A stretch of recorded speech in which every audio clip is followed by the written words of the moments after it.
بسم الله الرحمن الرحیم. دوستانو د اختر ورځ شپه روانې دي او د اختر د منځ کولو اسانه طریقه زه تاسو ته بیانول غواړم. د اختر منځ د پاره هغه شرایط دي کوم چې د جمعې د پاره دي.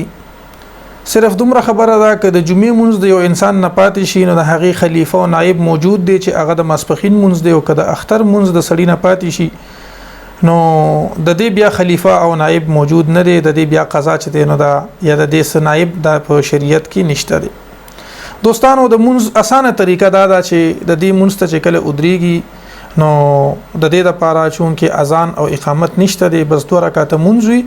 او د هغې نه وروسته چې دی نو 2 خطبې ویلې کېږي. د منځ طریقه دا ده چې کله یو سړی د امام پسې ودرېږي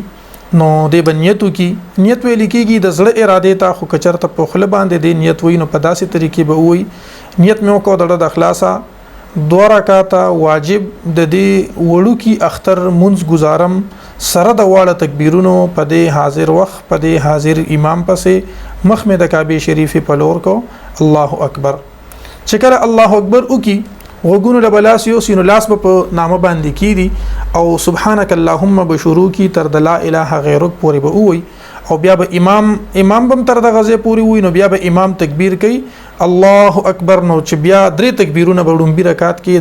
د ثنا نه پس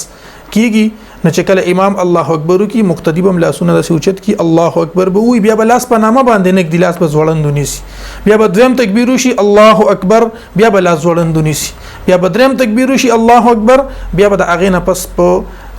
لاسونه په نامه باندې کی امام بچ دینو سوره فاتحه او قرائت چې دینو هغه شروع کی بیا به رکوع شي بیا به سجده وشي دویم رکعت ته بیا امام ودرېږي چې کله امام ودرېږي د دویم رکعت هغه قرائت شروع کی مقتدی به ورپسې شاته چې دینو عمدغه شانته ولاړ وي او چې کله رکوع لزینو د رکوع نه مخکې بیا 3 تکبیرونه دي. دغه تکبیرونه چې کله امام خپل قرائت ختم کی په دویم رکعت کې سوره فاتحه وي ورپسې یو سورت وي او هغه سورت هم وي نو بیا به هغه نه پس چې دینو هغه تکبیر کی الله اکبر به وي 3 پیری به وي نو چې کله لومبه پیری الله اکبر وي نو امام هم او شاته مقتدیان هم غیب لاسونه تر غوګونو پوری اوچت کی یو پیر به الله اکبر وي او لاسونه به زوړندو ساتي په دویمه پیر بیا لاسونه اوچت کی غوګونو ته به ورسي الله اکبر به وي او لاسونه به زوړندو ساتي په دریمه پیر بیا الله اکبر وي لاسونه به تر غوګونو پوری روچت کی او بیا بچ دینو لاسونه زوړندو ساتي او سلورمه پیر به الله اکبر ویل شي چې هغه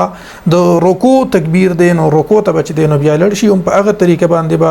بقای منځو کی او 2 رکعات باندې به سلام واړي د هغه نه پس به امام چې دینو 2 خطبه وي د منځ طریقه شو په اسانو الفاظو کې او په شارټ کټ الفاظو کې مې تاسو ته بیان کړه. الله تبارک وتعالى دې زمونږ او تاسو عمل نصیب وګرځي.